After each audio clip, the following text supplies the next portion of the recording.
Gracias por acompañarme. Hoy quiero compartirles una de las intervenciones más magistrales que Cristo ejerció en su ministerio. Usted ve continuamente en la disertación de Cristo mientras caminó en esta tierra, continuamente Él estaba desconstruyendo conceptos, mentalidades, influencias filosóficas. Les doy ejemplo. Un momento dado se acercaron los discípulos y le dijeron: allá afuera está tu madre y tus hermanos preguntando por ti. E inmediatamente Cristo contestó: mi madre y mis hermanos son todos aquellos que hacen la voluntad de mi Padre. Un joven rico, en la búsqueda de la verdad, se presentó ante Jesús diciéndole: maestro bueno. Inmediatamente Cristo lo interrumpe, diciéndole: ¿por qué tú me llamas bueno? No hay ninguno bueno. Está hablando de nosotros. Solo hay uno bueno: Dios. Aún en la oración del Padre Nuestro, Cristo advirtió: no llaméis Padre a nadie en la tierra, porque uno es vuestro Padre, el que está en los cielos. Inclusive dio cátedra hasta a nivel organizacional, empresarial, cuando declara: el que quiera ser prominente en el reino de los cielos, procure ser el servidor de todos. ¿Y por qué hago esta breve introducción? Porque si usted y yo no nos damos la oportunidad de desprendernos de nuestros conceptos, de nuestras ideas, de nuestras filosofías, pobremente no tendremos oportunidad de darle apertura al mayor conocimiento de todos, los misterios del reino de Dios. Con eso es que comienzo esta intervención en Mateo capítulo 13, verso 3 al 8. Usted conoce como la parábola del sembrador.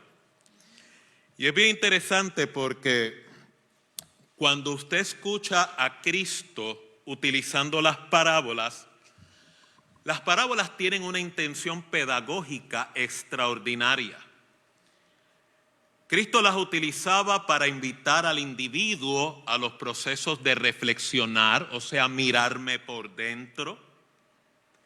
Que es muy interesante porque cuando usted es introducido a este tipo de experiencia y están hablando, invitándole a la reflexión, muchos de nosotros nos distraemos. Esa palabra es para el que está allá al frente. Esa palabra es para esta que está aquí al lado mío, y hasta le metemos un codazo. Porque esa no es nuestra naturaleza, ¿verdad? Siempre buscando cómo excluirnos de la verdadera controversia. La parábola también Cristo la utilizaba para confrontar y, más importante, llevar al oyente de lo conocido a lo desconocido. En otras palabras, la parábola Cristo la utilizaba para confrontar una conducta en controversia sin identificar directamente al individuo. Si se da cuenta, Dios cuida mucho de la dignidad del individuo. Escuche bien, porque no importa tu condición social, no importa tu historial delictivo, no importa cuán pecador yo o usted podamos ser, Dios siempre protege y cuida la dignidad de la persona. odia la conducta, odia el pecado, odia la motivación pecaminosa, pero valora al individuo. Ahí nos damos cuenta qué lejos podemos estar usted y yo del modelaje de Cristo.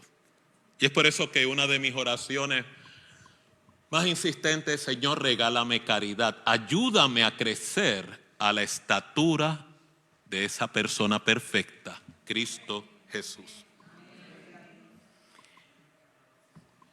Imagínense si Cristo en sus intervenciones, en vez de utilizar las parábolas, comenzara con este tipo de testimonio que usted escucha en muchas religiones.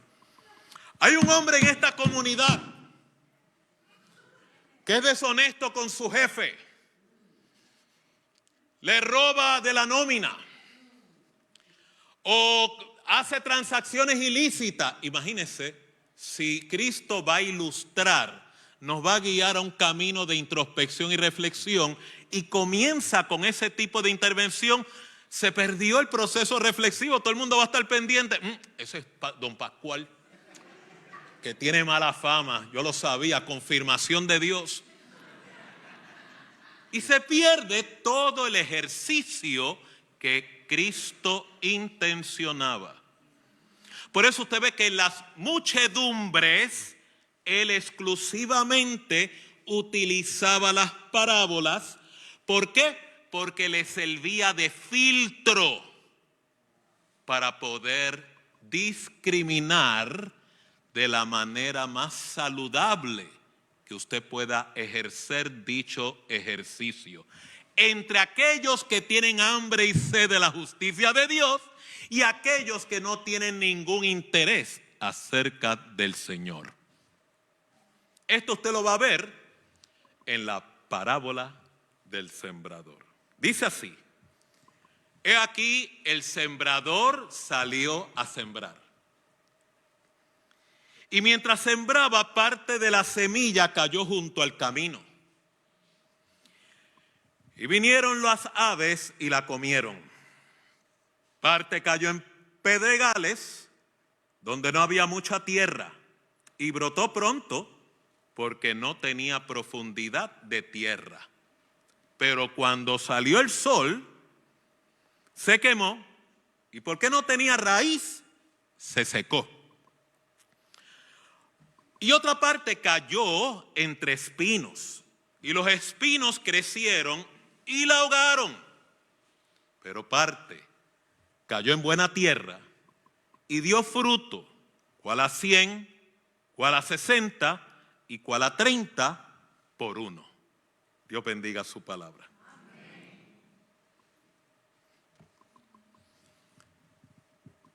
Inmediatamente que Cristo hace esta intervención, los discípulos lo confrontan y le protestan. Le dicen: ¿por qué le acabas de hablar en parábolas a esta gente? Es posible que entre la audiencia ellos escucharon: mira el carpintero hablando de botánica, hablando de agronomía, hablando de ecología. ¿Cómo es que él presume hablar de un tema y de una materia que no tiene conocimiento? Me voy de aquí. Esa es la intención de la parábola. El que tiene interés escucha el mensaje de la semilla, el del sembrador, el de los espinos, el que ahoga la semilla y reflexiona. Si Cristo continuamente está hablando de las buenas nuevas del Evangelio, de la apertura del reino de Dios a todos nosotros, ¿por qué cambió el discurso? ¿Cuál fue el cambio que está ocurriendo? Ahí es cuando Jesús le revela y le contesta a los discípulos: les hablo por parábolas, porque la interpretación de esta metáfora, la interpretación de esta analogía, representa los misterios del reino de Dios. Y aquí le traigo la aclaración. Las buenas nuevas de salvación, del perdón de los pecados, de la seguridad de la vida eterna, es una notificación para el público universal. Pero los misterios del reino de los cielos es exclusivo for members only. Si yo fuera usted, le diera un aplauso al Señor.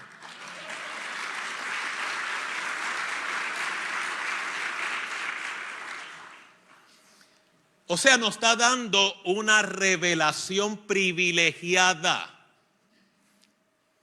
Porque cuando usted medita en la parábola del sembrador, nos compete conocer. Porque básicamente cuando usted la medita y la estudia, lo que Cristo nos está ilustrando es la palabra, la semilla es propagada, pero la semilla no garantiza crecimiento íntimo en la relación con Dios, sino el territorio donde cae.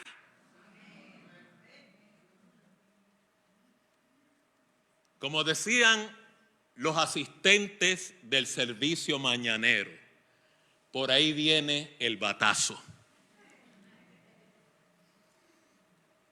Porque básicamente la parábola nos advierte que según la condición de mi corazón, será el fruto de dicha semilla.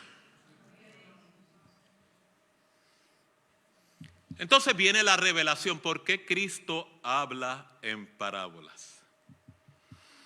Cuando dice Mateo 13, 15, y esto es bien importante que usted y yo lo meditemos, porque el corazón de este pueblo, está hablando de nosotros, se ha engrosado, o sea, está cargado de controversias. Y mire lo interesante de este relato. Son personas que tienen oídos, pero oyen pesadamente, o sea, con ánimo antagónico, con resistencia. Recuerde, la intención de esta parábola es la condición de la tierra, o sea, la condición de mi corazón.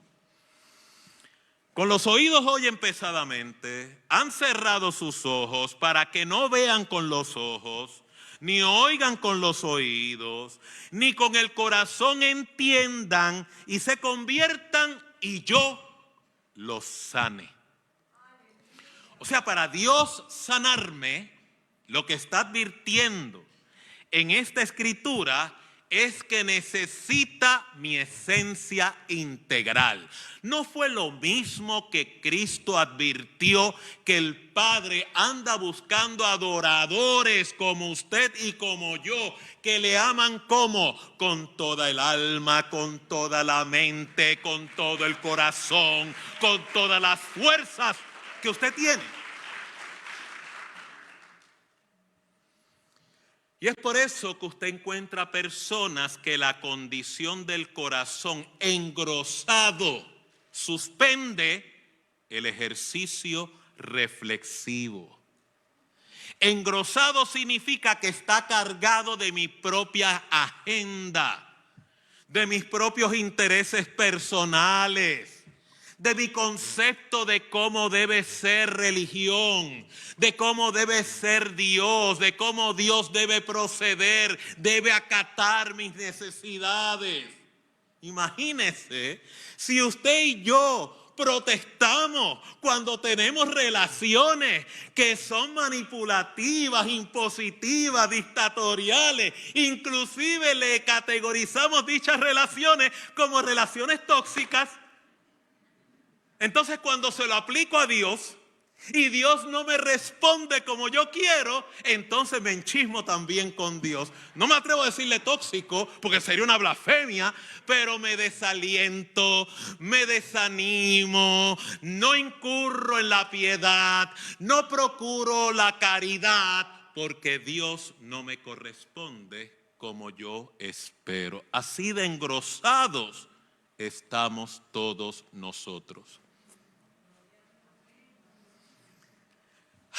¿Sienten el batazo? Ahora bien, mire qué interesante. Dentro de esta misma intervención, Cristo también declara otros misterios. Cuando dice, el reino de Dios es similar, diga conmigo similar. Es similar al hombre que encuentra un tesoro escondido. Yo le pregunto, si usted encuentra un tesoro en la parcela al lado de su casa, antes que el county se apodere de él, ¿no se siente usted en la tentación? Párate, cállate la boca. Necesito comprar ese terreno porque en ese terreno descubrí un tesoro. La persona descubre el tesoro, pero también descubre otra controversia. ¿Sabe cuál es? Que no tiene capital para poder comprar el terreno donde se esconde el tesoro. De igual manera, Cristo también advierte, hay este mercader que es especialista en comprar perlas. Están unidas las dos ilustraciones, diciendo, el reino de Dios es semejante a esta transacción. Y yendo al mercado, descubre una perla de gran precio. O sea, los dos individuos hacen el gran descubrimiento. Pero con el gran descubrimiento también descubren una gran carencia. ¿Qué es? No tienen capital para consumir la transacción.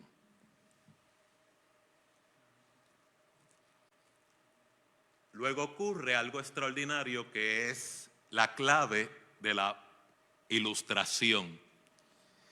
Dice que el que encuentra el tesoro en el terreno, al descubrir que no tiene el capital económico y financiero para comprar ese terreno, y el mercader de perlas darse cuenta que al hallar la perla de gran precio no tiene tampoco el capital para comprar esta gran perla, ambos deciden tomar una decisión extraordinaria: vender todo lo que tienen para así poder comprar el tesoro escondido, la perla de gran precio. Esta es la parte que a ninguno de nosotros nos gusta. Queremos el acceso al reino de los cielos, el gran tesoro, la perla de gran precio, pero algunos no estamos dispuestos a desprendernos de todo lo que tenemos para poder tener acceso al gran tesoro.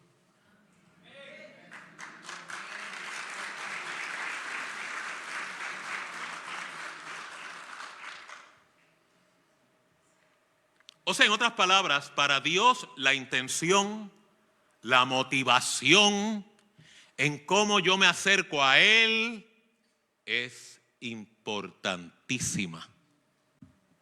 No en balde, cuando habló de la parábola, de la ilustración del fariseo y el publicano, que ambos descendieron en el templo, el enfoque ilustrativo no estaba dirigido a las plegarias en voz alta del sacerdote, que dice la Biblia, este hombre oraba no para Dios, para sí mismo. O sea, le estaba rindiendo culto a su propio ego, diciendo a voz alta, Dios, te doy gracias porque no soy como los demás hombres.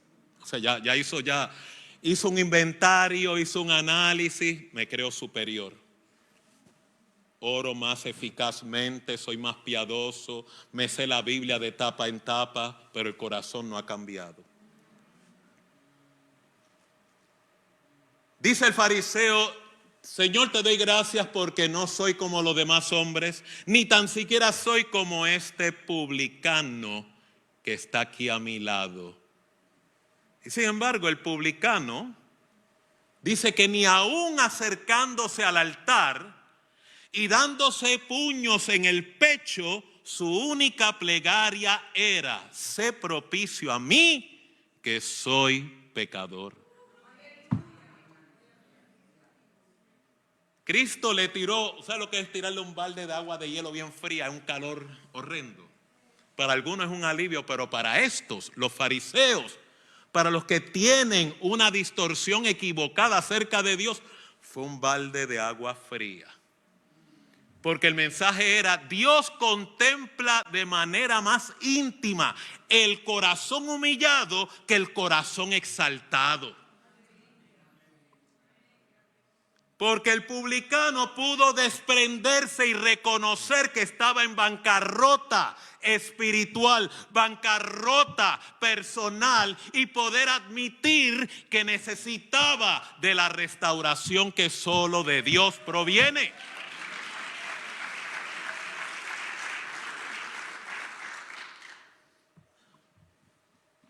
Por eso es que Cristo decía: en el día del juicio, la reina del sur se levantará con esta generación y la condenará.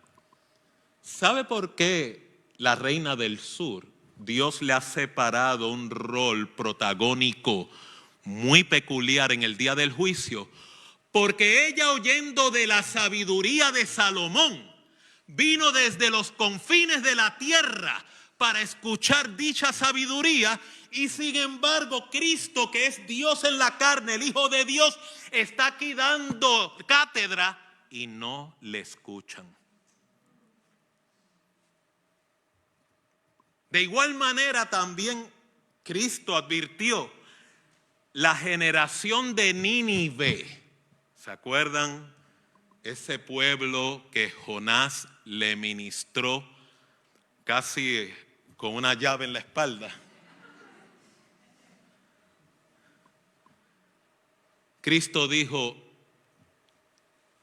la generación de Nínive, que era pecadora, era hostil, aborrecían a Dios, esa generación se va a levantar en el día del juicio y los condenará a todos ustedes, porque ante la predicación de Jonás, el profeta rebelde, tuvieron el valor de desprenderse y arrepentirse y pedir perdón a Dios. ¿Ve la importancia de poder desprenderme? Por eso Cristo también decía: el reino de los cielos es como un escriba docto que se sienta con sus tesoros y saca lo nuevo y recicla lo viejo. Saca lo nuevo y recicla lo viejo. O sea, en otras palabras, lo más importante para poder crecer en una comunión íntima con Dios es la apertura al cambio. Y la apertura al cambio demanda mucha humildad en personalidad, fruto y carácter. Por eso a mí me hace sentido a nivel psicológico, a nivel pedagógico, porque Cristo decía: ustedes tienen que ser como los niños, de los cuales el reino de los cielos le pertenece. No está hablando de una invitación a que entremos en experiencias de retrogradación ni infantilismo. Lo que está hablando es la capacidad de un niño poder desprenderse y asimilar un nuevo conocimiento. Esa apertura al cambio, esa fe ciega, esa fe sencilla, esa fe sin distorsión, es lo que tenemos que cultivar.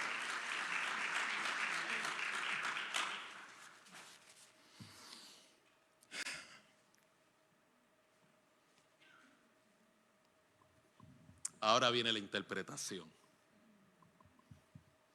Él habla la parábola, la gente no entendió, pero los que entendieron, ven acá.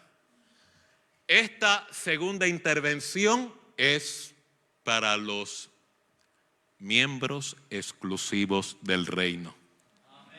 Se llama, ustedes tendrán acceso a los misterios del reino. Por eso usted pone una persona que no tiene cultivada esa relación con Dios versus una persona que tiene cultivada su relación con Dios. Y este tratado, la palabra de Dios, para el que no tiene relación, puede ser una fuente de conocimiento y también una fuente horrenda de tropiezo. Pero el que tiene acceso privilegiado, el conocimiento transiciona a revelación.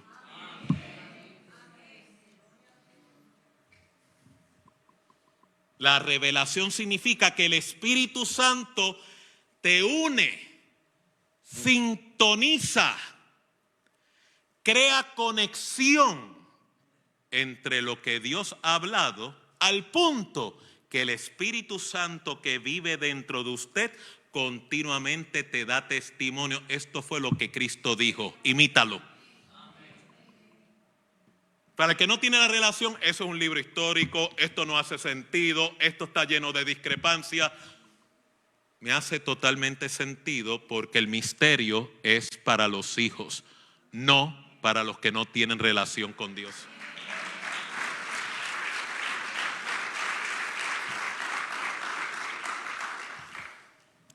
Medite en la interpretación cuando dice: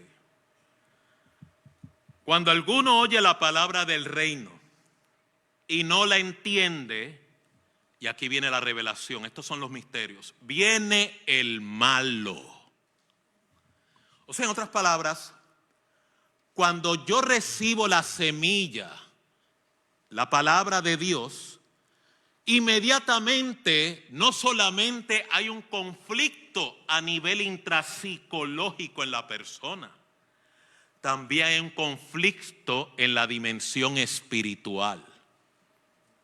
La Biblia le llama el adversario, el acusador de los hermanos, el padre de la mentira, el opositor, el gran dragón, Lucifer, o como muchos le conocen, Satanás. Cuando no lo entiendo, viene el malo y arrebata lo que fue sembrado en su corazón. Este es el que fue sembrado, este es el camino, fue sembrado al lado del camino. Jesús dijo, yo soy el camino. No dijo, yo soy el que está al lado del camino. Doctor, pero yo tengo religión. Eso no es el camino. Usted dirá, doctor, yo soy un hombre de buenas obras. Ese no es el camino. Doctor, yo soy un hombre moralmente respetable. Ese no es el camino. Doctor, yo me porto bien. Ese no es el camino. Y la típica, yo no le hago mal a nadie. Ese no es.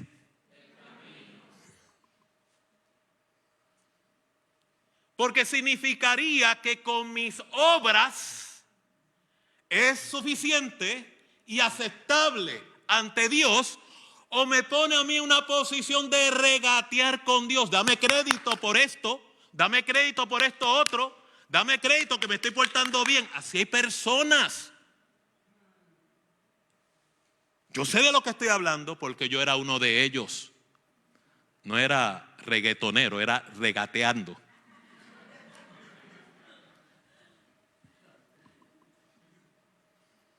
Y cuando Dios iluminó mis tinieblas, confirmó lo que su palabra declara. Lo mejor de tu justicia, lo mejor de tus obras, lo mejor de tu moral es trapo de inmundicia delante de mí.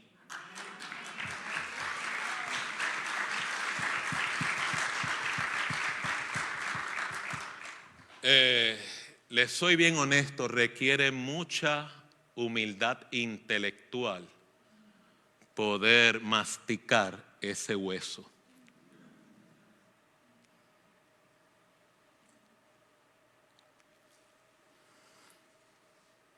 Cuando alguno oye la palabra del reino y no le entiende, viene el malo y arrebata lo que fue sembrado en su corazón. Este es el que fue sembrado junto al camino, no en el camino. Mire esto. Cuando Jesús está hablando estas parábolas, ¿usted sabe a quién le estaba hablando? Juan 8:31, a los judíos. Terminó su intervención y, como ocurre en muchas congregaciones, después de la predicación los llevó a un cuartito. O sea, hay algunas congregaciones que toman la información, queremos darle seguimiento, queremos, ¿verdad?, incluirlo en nuestras oraciones, queremos que esto pueda ser su comunidad de fe, y le hacen la entrevista. Pues Jesús tuvo ese mismo protocolo con los judíos cuando les dijo: ahora que ustedes han creído en mí, si permanecen en mí, el camino, conocerán la verdad, y la verdad los hará libres.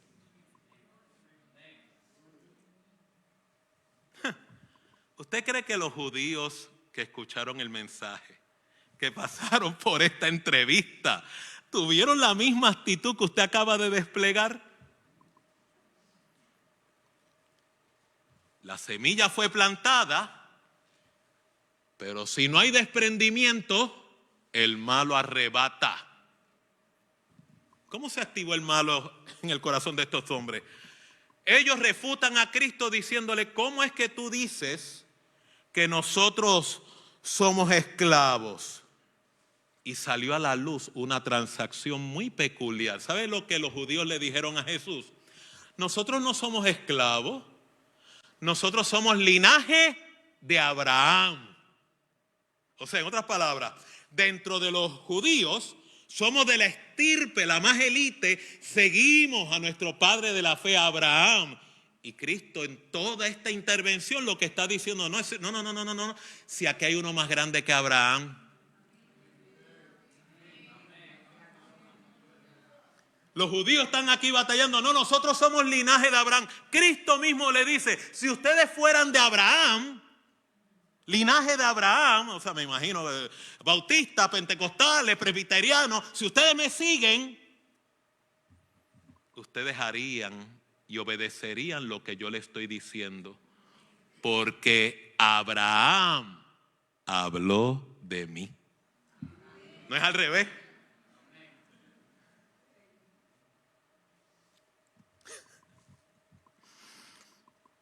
Los judíos, ¿saben lo que le contestaron? ¡Ja! Teníamos razón. No sabíamos que eres samaritano y que tienes demonio. Oiga, estas son la gente que recibió la semilla, pero al no desprenderse para poder tener acceso al tesoro escondido, a la perla de gran precio, el enemigo viene, arrebata la semilla.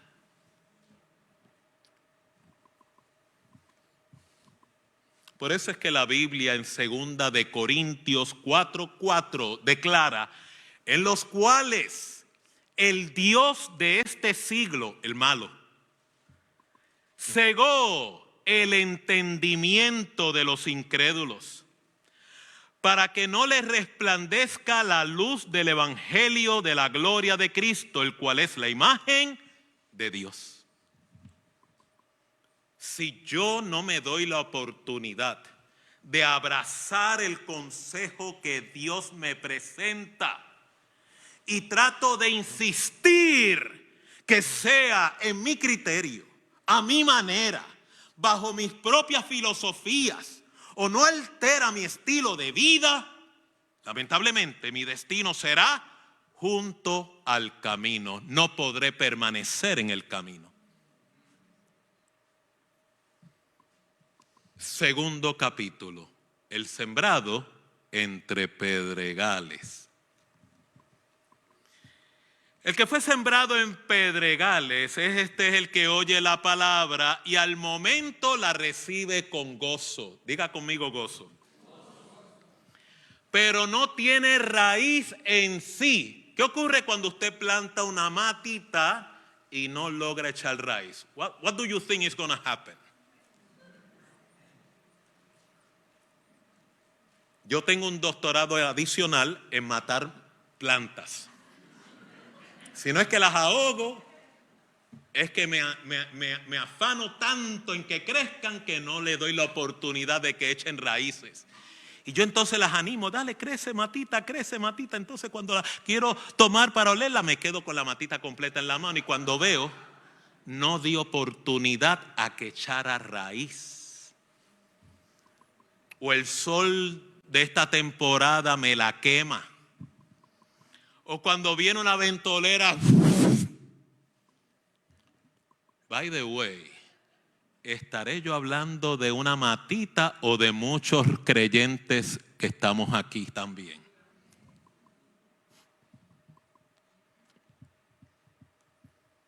Pero no tiene raíz en sí. Recuerde, estamos hablando de la condición del corazón. La semilla es la misma, el fruto dependerá de mi territorio, de mi terreno. Recuerde, en esta mañana no se me ponga triste, yo puedo revisitar ese terreno, yo puedo darle tratamiento a ese terreno, yo puedo cambiar la condición de ese terreno. A veces mi esposa, ¿verdad? Cuando ella tiene un ministerio de orquídeas. Pastora Estrellita, Gustavo, cada vez me regaña. No le eches agua, es solamente un cubito de hielo semanal. Y yo, ¿cómo que un cubito de hielo semanal? Haz la prueba. Y las orquídeas de ella están florecientes, como si estuvieran en la resurrección. Y las mías están como en la condenación del infierno. Es el mismo deseo, el mismo afán, la muy buena intención, pero en la mediación ella las reverdece y yo las mato de amor.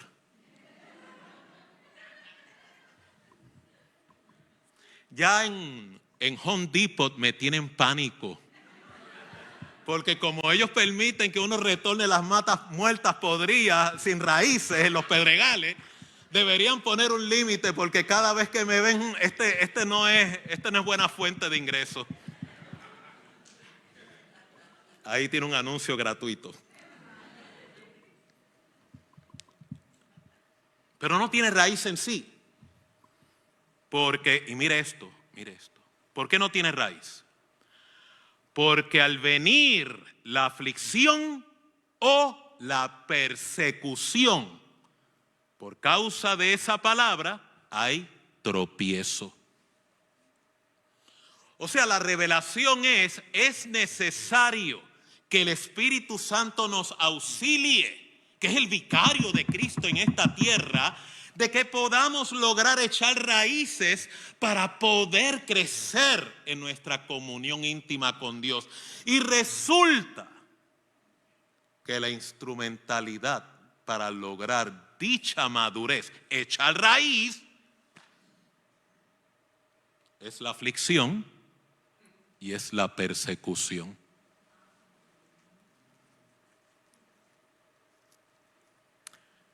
Hubo una época en mi vida que cuando yo sufría aflicción y persecución por causa de este reino, me afligía, me desanimaba, me deprimía, lloraba, me llenaba de ansiedad, me acostumbraba a conformarme a la gente. Pero como dice Pablo, si todavía agrado a los hombres, voy a entrar en controversia de no poder ser el servidor de Cristo. Así que Dios utiliza la aflicción y la persecución en tu trabajo, la persecución en la escuela, la persecución en tu vecindario, no para afligirte, sino para echar raíz. Yo he conocido tanta gente que me asombro cómo en medio de aflicciones, cómo en medio de pérdidas, cómo en medio de persecuciones han logrado perseverar, han logrado continuar, han logrado inclusive florecer, han logrado prosperar. Que les voy a ser bien honesto, me da, y con mucha vergüenza, lo tengo que admitir, Marisa, me da cierta vergüenza, porque me gustaría ser como tú, me gustaría ser como tú. Yo también quiero echar raíces.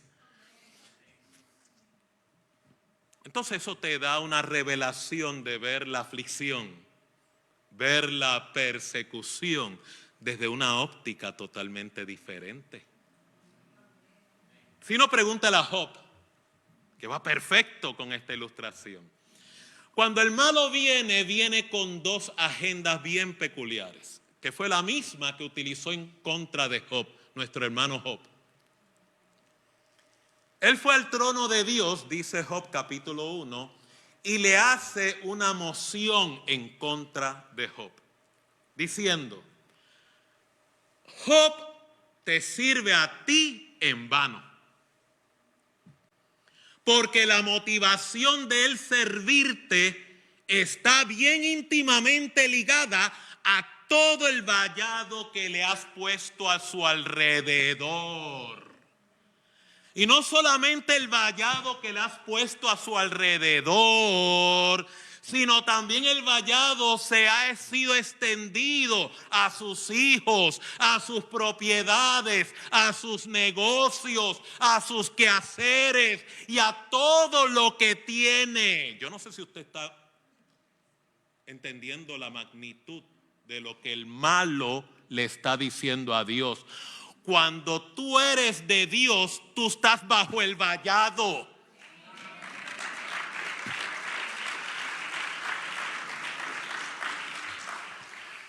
No solamente tú, sino también tus hijos, tu familia, los tuyos, los que están en salud y los que están distraídos y los que están extraviados, todos quedan cubiertos bajo la misma cobertura.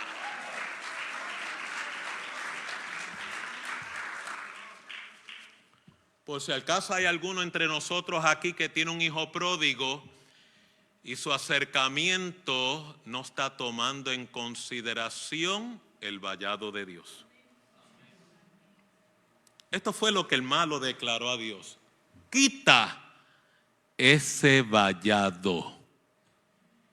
Y te propongo lo siguiente: si lo quitas, Él te va a maldecir en tu propia cara.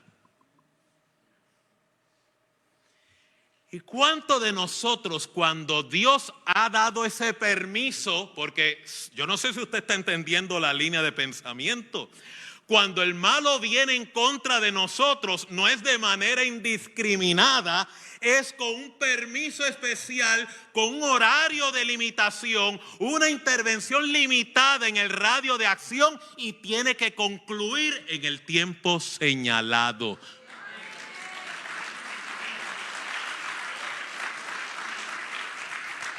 Es como cuando te dan un pase: mira, tienes que estar aquí a las 2:30 y tienes que montarte en todos los rayos hasta las 4:30. Puedes comer los lunch, los hot dogs, las Coca-Cola, todas las que tú quieras, pero a las 4:30 fuera del parque.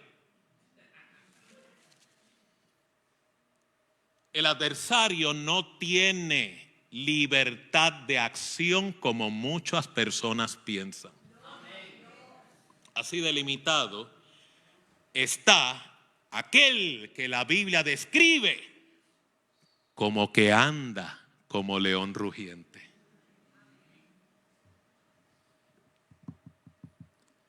Usted sabe el resto de la historia de Job.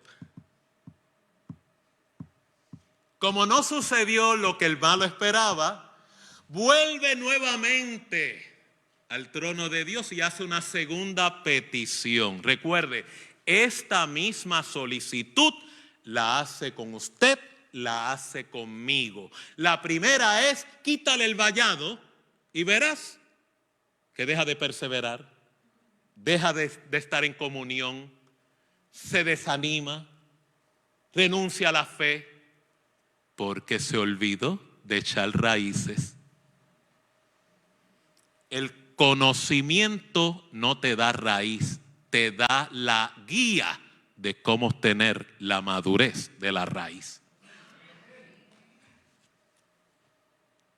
La segunda petición fue, piel por piel, el hombre hace lo que sea. Tócalo y verás que te maldice en tu propia presencia.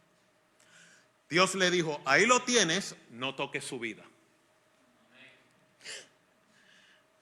El adversario es un prisionero encadenado con un leash. Echa para acá. Y puedes tocar hasta aquí, pero no puedes tocar acá. Dice que saliendo de la presencia de Dios, una gran plaga azotó el organismo y el cuerpo de Job. Y esto es lo memorable. Aún con llagas, rascándose y en ceniza, la raíz que Job promovió lo pudo llevar a decir, el Señor brindó, el Señor benefició, el Señor bendijo y el Señor también revoca. El Señor sea bendito por todos los tiempos.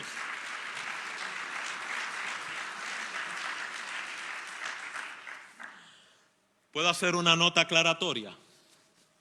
¿Me dan permiso? ¿Sí o no? ¿Puedo ponerle un poquito de pañito al bate para que no sea tan duro el golpe? Como dice el Chavo del 8, no se enoje. La experiencia de Job no es replicable a nosotros. Es ilustrativa para nosotros. Dios sabe que yo no tengo la capacidad de Job. Por eso es que la Biblia dice, a toda prueba Dios dará la puerta de salida. Y no solamente eso, en la prueba Dios sabe hasta dónde apretar.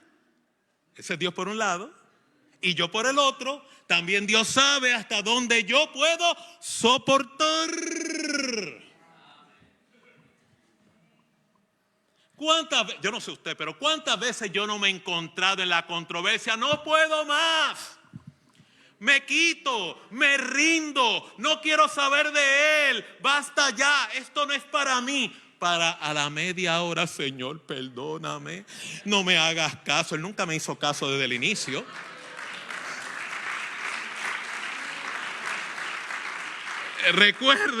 Recuerde, yo estoy viendo esta película, él ya la vio hace rato, él vio hasta el final y los créditos. Él sabía que yo lo iba a poder soportar. Él sabía, el que no lo sabía era yo. Estoy patrocinando el poder promover raíces. Qué bueno este culto de las 11. ¿Sabe por qué es bueno? A comparación el de las 8. Los dos son buenos, pero me gusta más este. ¿Sabe por qué? Porque todavía me quedan 2 horas de disertación.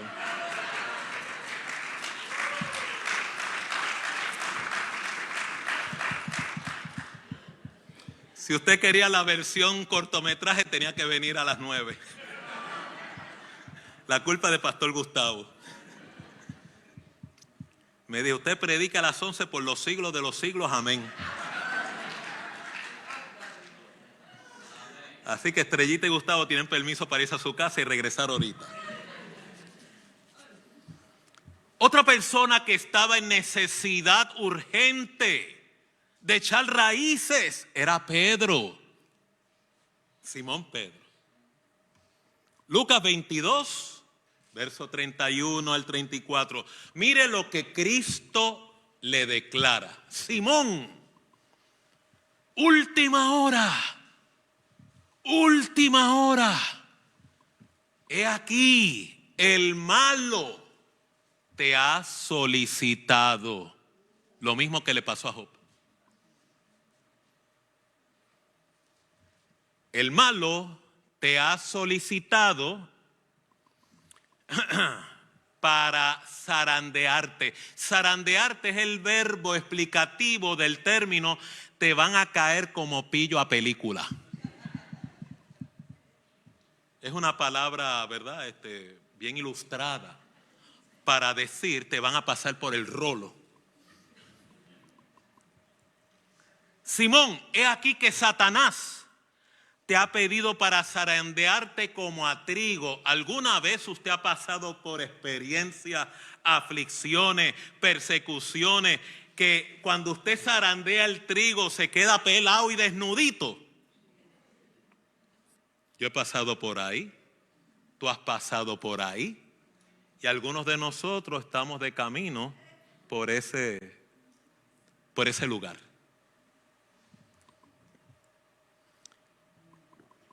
Jesús le dijo, el malo te ha pedido para zarandearte, sin embargo yo he hecho contrapetición. ¿Recuerda a Job? Este es Cristo. A Job, ahí lo tienes, pero no toques su vida. Aquí con Pedro, yo he rogado al Padre para que tu fe, o sea, tu relación de seguridad en Dios, o sea, en otras palabras, el echar raíces, se pueda llevar a cabo. Y cuando sobrevivas la experiencia, vas a utilizar esa raíz para enseñar a construir raíz a otros.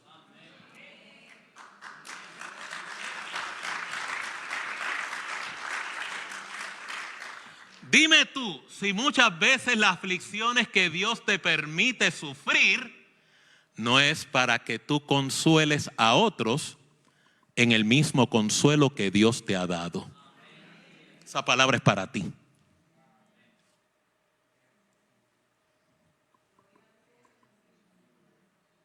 ¿Cuántas veces yo no me encuentro? Señor, pero ¿por qué tú permites esto? Esto me duele, me incomoda. Tú me dijiste que querías ser mi instrumento. ¿Qué tú vas a ministrar? ¿Qué tú le vas a dar a la gente? ¿La porquería de título académica esa que tienes? ¿Que te tiene envanecido? ¿O le vas a dar mi vida? En la aflicción o persecución, que Dios te haga partícipe, te dé el privilegio. Ustedes no están entendiendo esto. Yo le dije que Cristo vino a desconstruir y usted quiere que Él se acomode a su referente. Por eso es que caía tan mal. Si era el desconstructor por excelencia. Los fariseos decían, el día del reposo es sagrado. Yo soy mayor que el día de reposo. Y los milagros más espectaculares, ¿sabe qué días ocurrieron? Días de reposo. Entonces usted ve a un hermanito causando crisis, escándalo, no porque la palabra, porque Dios. No, si Cristo hacía lo mismo, es más peor. Cristo no era un complaciente de la opinión pública. Lo único que Él conocía para complacer era la opinión de Dios el Padre.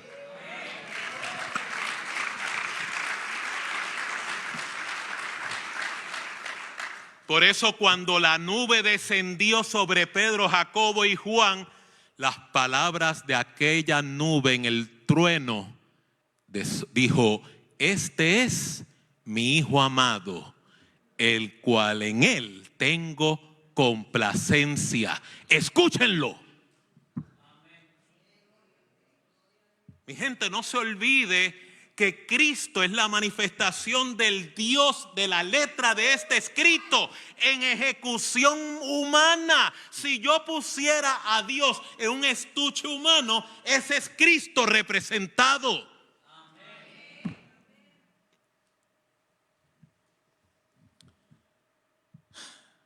Pedro fue zarandeado porque cometió el error que muchos de nosotros cometemos, inclusive este servidor: presumir una fe que no tenía.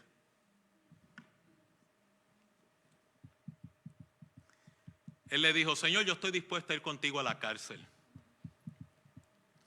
Señor, yo estoy dispuesto a coger palos en tu nombre.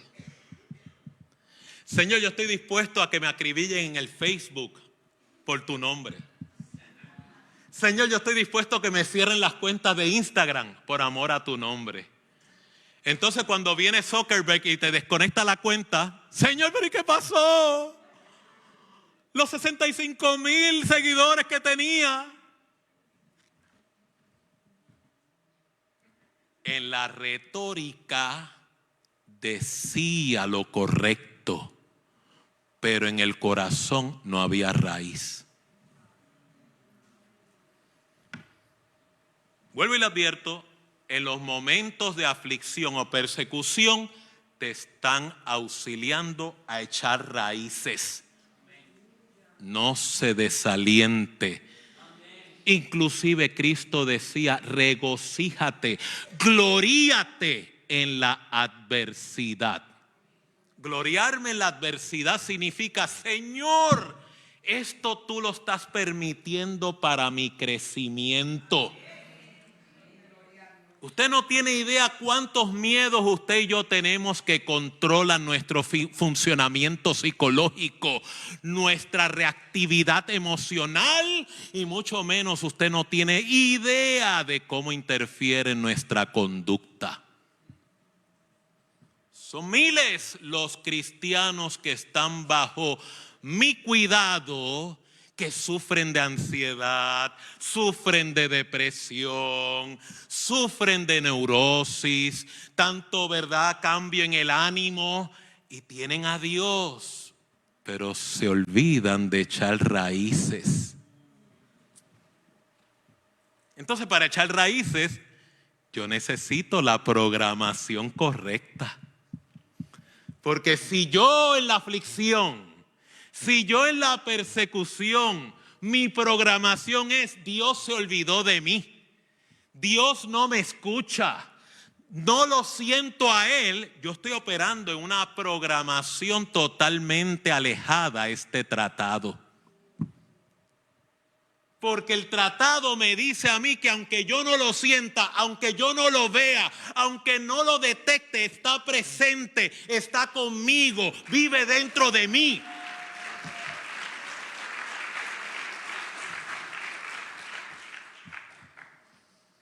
El fruto de la humildad me ayuda a reconocer mi fragilidad. No me tengo ya que avergonzar de admitir que soy frágil. Es más, si aquí hay servicio y culto de oración, esa debe ser la petición dominante de todos nosotros. Señor, regálame el fruto de la humildad, porque significa yo me abrazo a mi fragilidad, no la presumo con una máscara pública.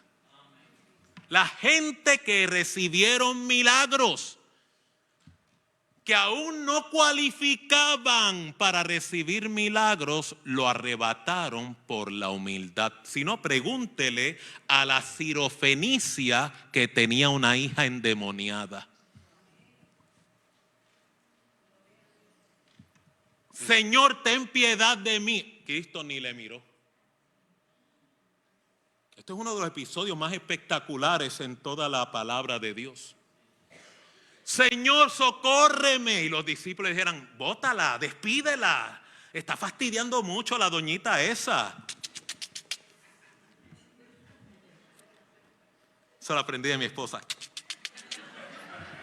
A ella le queda mejor que a mí. Y Jesús, con mucho respeto, le dijo: no soy enviado sino a las ovejas perdidas de Israel. O sea, yo sé que tú estás perdida, pero estos están más perdidos que tú. no puedo atenderte ahora. Y la mujer insistió. El milagro no fue espontáneo, el milagro fue insistió.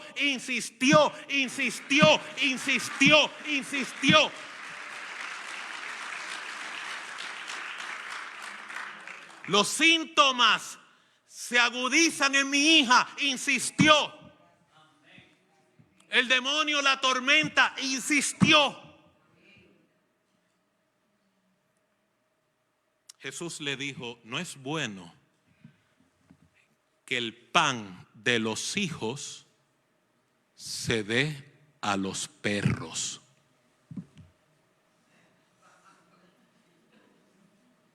Yo no sé si usted entendió lo que, ¿verdad? En palabras finas, le dijo eso mismo,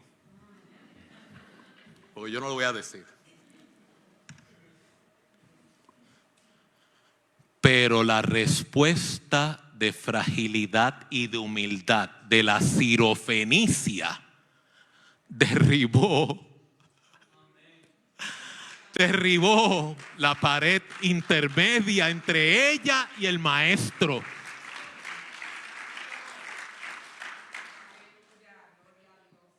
Ella escuchó lo que dijo Cristo, pero la respuesta fue magistral.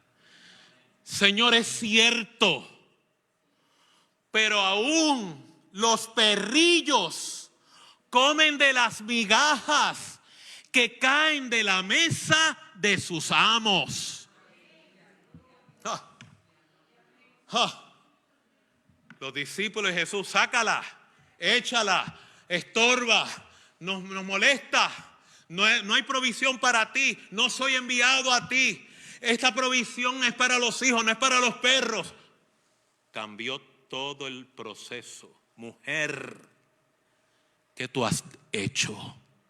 ¿Qué tú has dicho? Tu fe es tan grande que me revoco mi dictamen. Ve, el demonio acaba de salir de tu hija.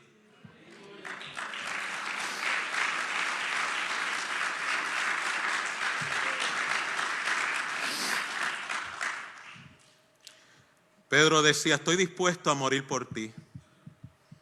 Pero él no conocía la profundidad de su propia fragilidad. Su problema no era falta de amor por Jesús, era que estaba sobreestimando su propia persona. La adversidad siempre sacará a la luz la superficialidad de mis raíces. La raíz pone en evidencia la profundidad de mi relación con Dios. Tercer capítulo, son 4, ya nos vamos, en 2 horas. Si alguien le está esperando, dígale stand by.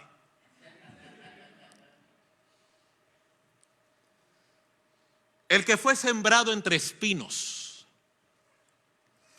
El que fue sembrado entre espinos es el que oye la palabra. Si se da cuenta, todos oyen la palabra.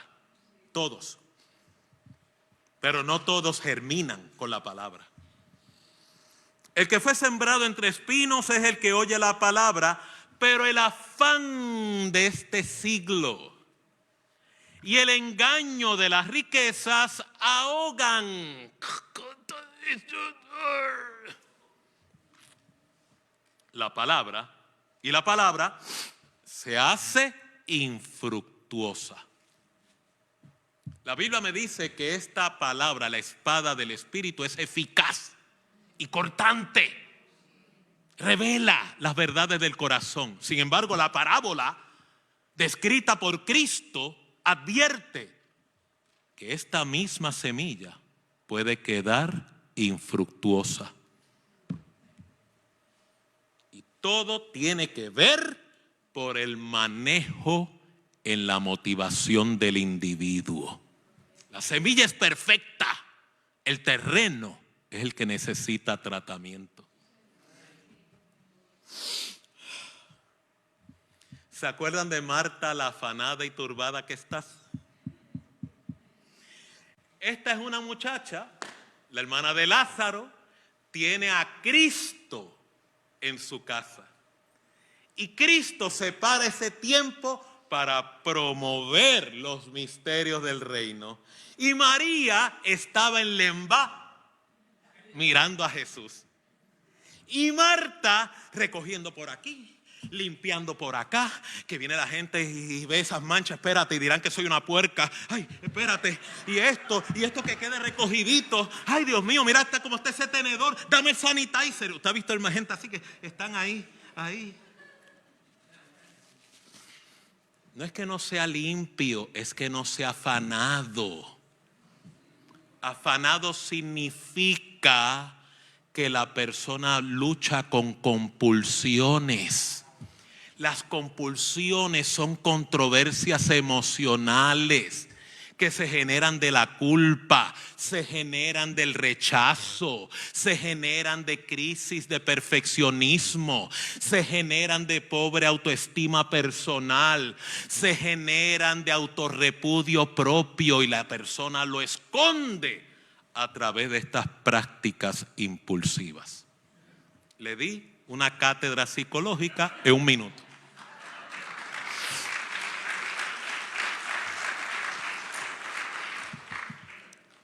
Por eso Cristo lo hacía magistral. ¿Sabe lo que Cristo hacía? Te puedes ahorrar el discurso. Yo te voy a limpiar por dentro y lo de afuera va a salir limpio. Nuestra tendencia es vamos a limpiarnos por fuera, aunque estamos enfermitos por dentro. Por eso es que Cristo filosóficamente les decía a los promotores de esta falacia, a los fariseos, ustedes son sepulcros blanqueados. ¿Y qué es eso de sepulcro blanqueado? Cuando usted ve el sepulcro blanco ahí por fuera, con detallitos dorados, bien pristine condition, casi un Rolls Royce en caja.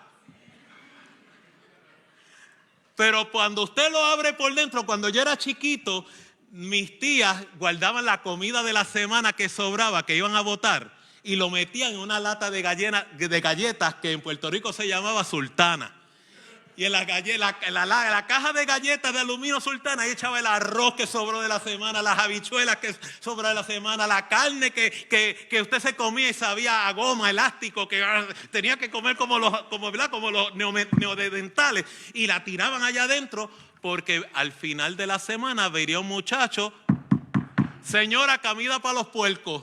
Y mi tía, mira, aquí está la lata. Y el muchacho recogía la lata, lo echaba a un balde, le cerraba la lata y se la dejaba ahí limpiecita a mi tía y se lo llevaba porque tenía lechones para comer esa comida. Pues básicamente lo que Cristo dijo a los fariseos, ustedes cuando abren ese sepulcro es comida de lechones lo que hay allá adentro.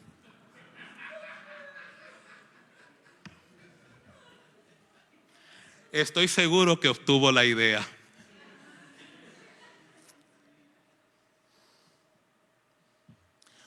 Judas Iscariote también caminó con Cristo, pero el engaño de las riquezas ahoga la palabra. Él era de los que interpretaba, como mi hermano Madiel en marzo, cuando estuvo aquí en el aniversario, decía, pensaba que andando con el rey iba a tener estatus, iba a tener mejoras y beneficios económicos, influencias políticas y sociales. Y cuando descubrió que el reino de los cielos comienza en el corazón del hombre, y luego cuando él venga en su segunda venida será terrenal, Judas dijo, espérate, me tengo que reinventar. Lo cual significa, yo puedo caminar con Cristo y estar junto al camino, no en el camino, y peor aún, el engaño de las riquezas ahogue la palabra en mí.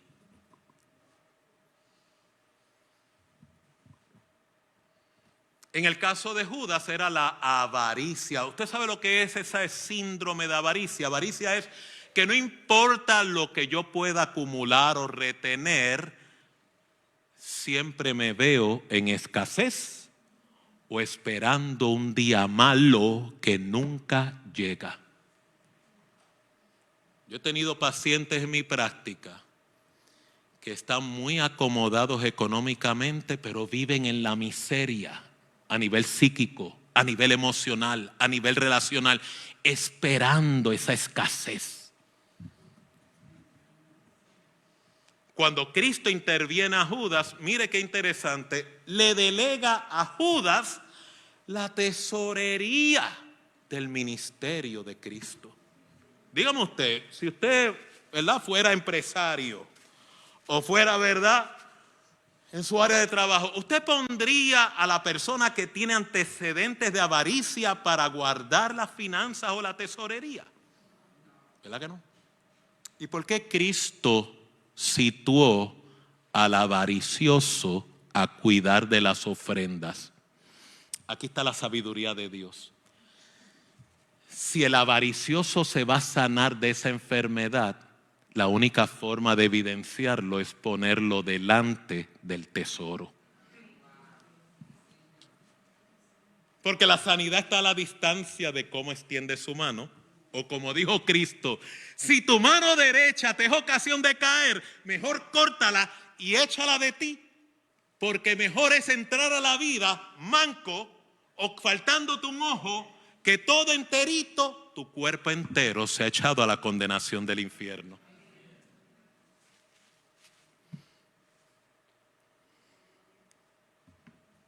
El joven rico, maestro bueno, y lo cortaron ahí mismo. ¿Por qué tú me llamas bueno? Ahora tienes doble batazo. No hay ninguno bueno, solo Dios. Los mandamientos, atiéndelos y cúmplelos. ¿Cuáles son? Este y este. Todo eso lo he guardado desde mi juventud. Ok. ¿Tú quieres la vida? ¿Tú quieres el tesoro escondido? ¿Tú quieres la perla de gran precio? Vamos a ver si estás listo para desprenderte de todo lo que tienes. Usted sabe el resto de la historia.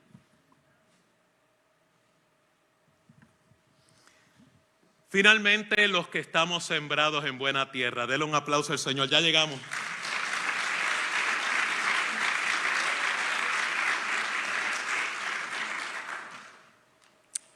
Los otros 3 casos no le aplica a ninguno de ustedes.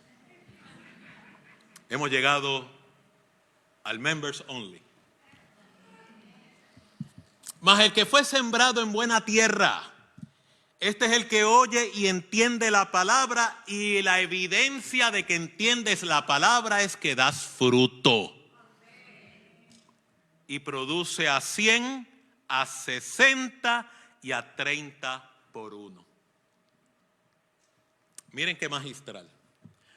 Cristo venía en su predicación y hay un individuo de corta estatura que había escuchado de la fama de Jesús y estaba interesado en conocerlo. O sea, este es de los que tú le dices, de oídas te había oído, pero ahora mis ojos te ven. Pero como era cortito de estatura, se trepó en un árbol, en la copa de un árbol, dice la Biblia que es un sicómoro. Y cuando Cristo venía caminando, miren esto, miren lo que es sembrar semilla en buena tierra. Cristo mira hacia arriba al chiquitín y le dice: Zaqueo, desciende de inmediato, porque esta noche yo me quedo en tu casa.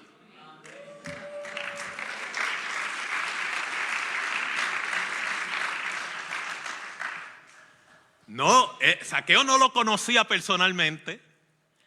Cristo ni pidió permiso. Cristo le hace la invitación, como le hizo la invitación a multitud de personas. Esto es solamente un ejemplo. La misma Biblia dice que si se escribieran todos los milagros que Cristo hizo, no cabrían los tomos para poder registrarlo. Esto es un muestrario solamente. en lo que él descendía de la copa del árbol, sucedió el desprendimiento. Vendió todo lo que tenía para comprar la perla de gran precio. Dice que bajó, se arrodilló y le dijo: maestro, hoy mismo la mitad de mis bienes se lo doy a los pobres. Recuerde, Zaqueo era un publicano y un publicano tenía mala reputación. Zaqueo no era la excepción. Por eso, cuando escucharon acerca de Zaqueo, se escandalizaron, porque había un rumor en la época donde decía la prensa amarilla que el maestro de ustedes se pasa jangueando con prostitutas y con publicanos, o sea, janguea con ladrones, sus amistades son pecadores, sus amistades son enfermos, sus amistades son criminales. Pero fue que los ladrones, los criminales, las prostitutas, los usurpadores fueron los que mejor desplegaron apertura a desprenderse para abrazar el reino de Dios.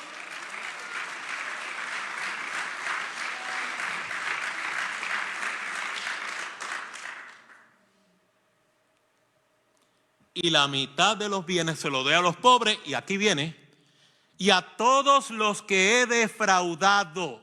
O sea, una admisión de pecado. No fue sustraída, Tere, fue voluntaria. Lo que hablan de mí es verídico, es cierto. Por lo tanto, le voy a restituir a toda la gente que defraudé, a toda la gente que herí, a toda la gente que arruiné, 4 veces más.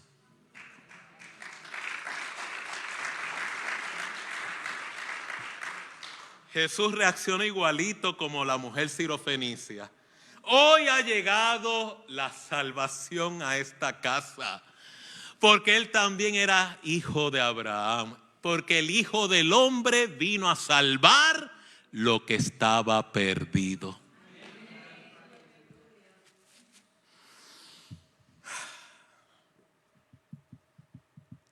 Finalmente, dentro de la finalidad de lo finalmente,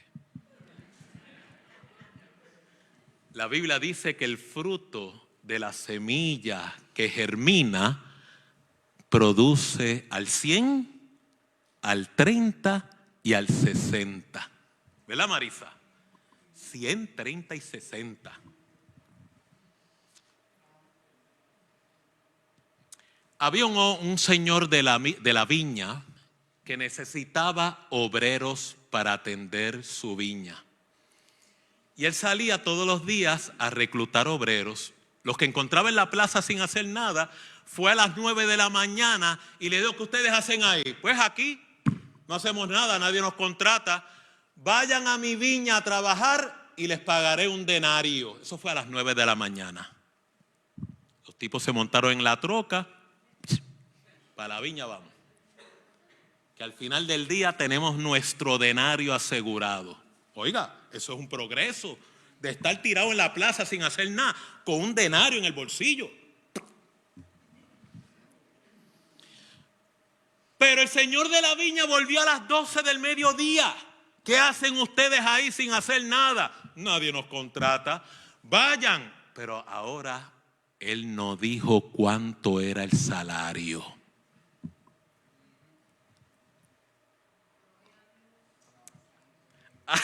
A los de por la mañana, Gustavo, le dijo: mira, la nómina son esto, un denario. ¿Está interesado? Sí. En Puerto Rico le llamamos mejor pájaro en mano que 10 volando. Me monto, me voy. Where we go? A los de las 4 de la tarde. Recuerde que la jornada comenzó a las 9 de la mañana.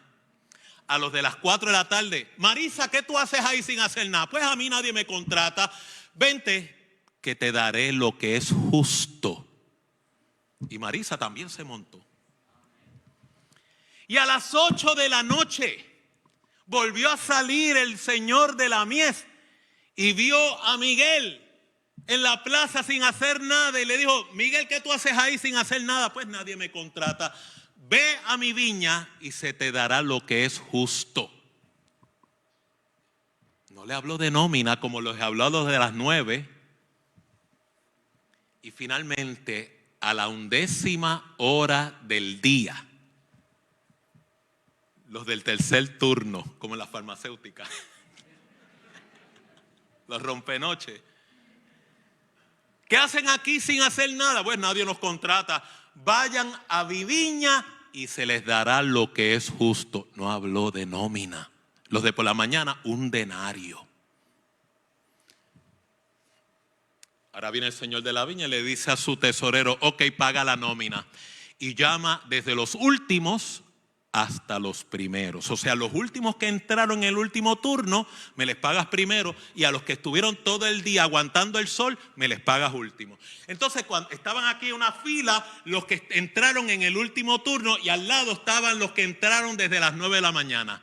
Y cuando le estaban pagando la nómina, le dieron un denario a los que entraron en la última hora.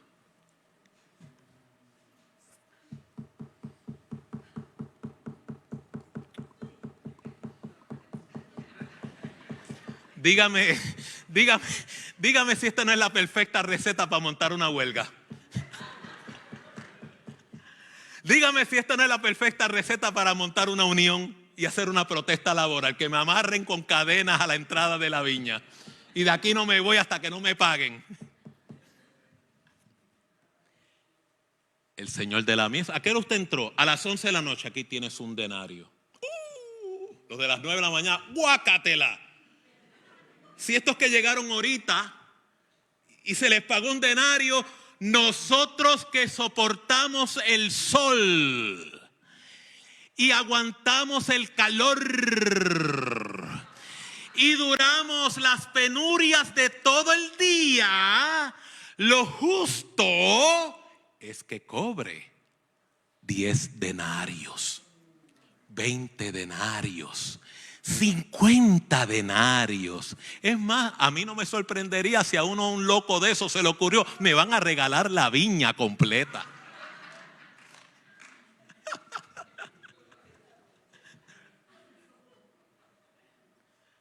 Pero cuando llegaron los que aguantaron todo el calor y el sol del día, tan tararán, un denario, se formó la bomba. Gracias a Dios que esos obreros ni eran cubanos, ni dominicanos, ni hondureños, ni nicaragüenses, ni suramericanos y mucho menos puertorros. Porque si llegan a ser puertorros le pegan fuego a la viña. Gracias a Dios. Sí, no podían ser. Llegan a ser cubanos o llegan a ser puertorriqueños, le pegan fuego al sitio. Esos son los mismos que después dicen, me voy con él. No, no va para ningún lado. Así de desconectado estamos. Entonces un obrero le protestó, Señor, ¿cómo es posible que estos últimos que entraron les pagues igual a nosotros que hemos soportado el calor y las penurias de todo el día? Miren lo que es, y darán el fruto al 30, al 60 y al 100. Porque usted y yo interpretamos esa medida como escalas valorativas, escalas de jerarquía. Pero en el reino de Dios no existe jerarquía, todos son iguales.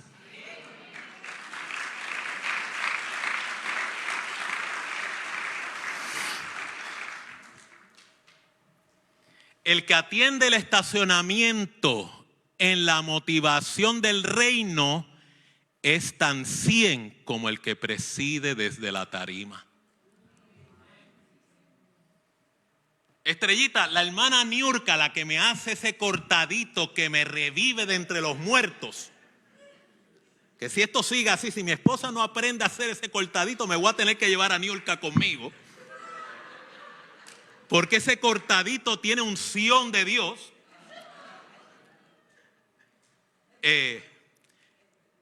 es un 100. Es un 100. ¿Sabe por qué? Yo le dije esta mañana, hermana Niurka, no he tenido oportunidad de que estoy aquí en Miami tomarme un cortadito cubano. Usted tendría misericordia y compasión de este plebeyo y me ministra con esa unción. Se lo mandé a Gustavo y yo creo que ni Gustavo me hizo caso. Tan pronto la hermana se enteró, yo no sé cómo es esa fórmula, pero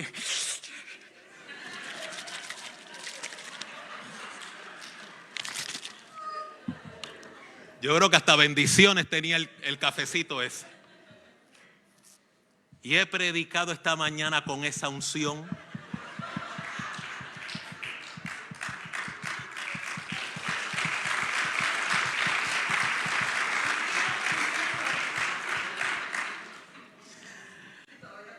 Pero en realidad no era el cortadito, es en la motivación que ella lo hizo. Es un 100.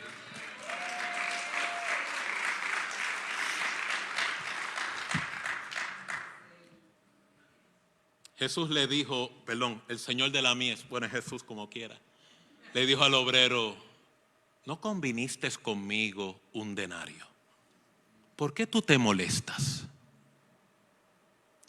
Porque soy bueno. Vete y toma lo tuyo, vete.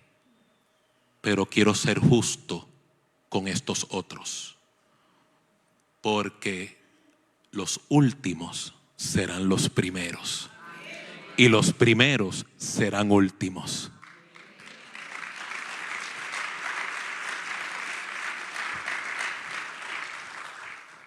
Con esto concluyo. No en balde Juan el Bautista dijo, es necesario que Él crezca, pero que yo mengüe. Mi gente, mi exhortación en esta tarde para todos ustedes, despréndase de todo aquello que le pueda ser de impedimento para poder obtener el tesoro escondido, la perla de gran precio. Dios te bendiga, Dios te guarde, el Señor te favorezca, el Señor te eleve, el Señor te prospere. Le invito a estar de pie. Ahí donde está, incline su cabecita. Hoy es el tiempo de acercarte a Él. Ven con tu corazón tal como estás. Si reconoces que necesitas a Dios, este es tu momento. Porque cuando un corazón se humilla delante de Dios, Dios lo mira, Dios lo toca, Dios lo transforma, Dios puede hacerlo tierra fértil para su palabra. Por lo tanto, Espíritu Santo, te pido que tú traigas convicción a tus hijos y a tus hijas y que podamos abrazar este tesoro escondido, abrazar esta perla de gran precio. Señor, es obvio que no tenemos el capital. Por eso la exhortación es deshacerme de todo lo que tengo, de todo lo que soy, de todo lo que yo he pensado y creído. En otras palabras, es poder permitir que Dios sea el centro de mi corazón y de mi vida y que yo mengüe para que Cristo sea enaltecido. Ahí donde está todo aquel que necesite esta oración, levante su mano ahí donde se encuentra. Quiero orar por usted. Quiero que sea usted recipiente de ese tesoro escondido, sea recipiente de esa perla de gran precio. Que tú le des permiso al Espíritu Santo para que trabaje tu tierra, por no decir trabaje tu corazón. Señor, mira a cada uno de los que han levantado su mano, que humildemente reconocen, necesitan, Señor, vender todo lo que tienen, desprenderse de lo que saben, de lo que han conocido, que no es beneficioso, y poder abrazar el consejo del reino. Te pido que los bendigas y los favorezcas, los cubras con tu presencia. Declaro sanidad para los enfermos. En esta hora también declaro, Señor, desahucio de espíritus inmundos que pudieran estar minando el corazón de tus hijitos. y desciende con bautismo de tu Santo Espíritu a cada uno de los creyentes aquí presentes, para que el evangelio del Señor sea prosperado. Todo esto te lo pido en el nombre que es sobre todo nombre, en el nombre de Jesús. Amén, amén.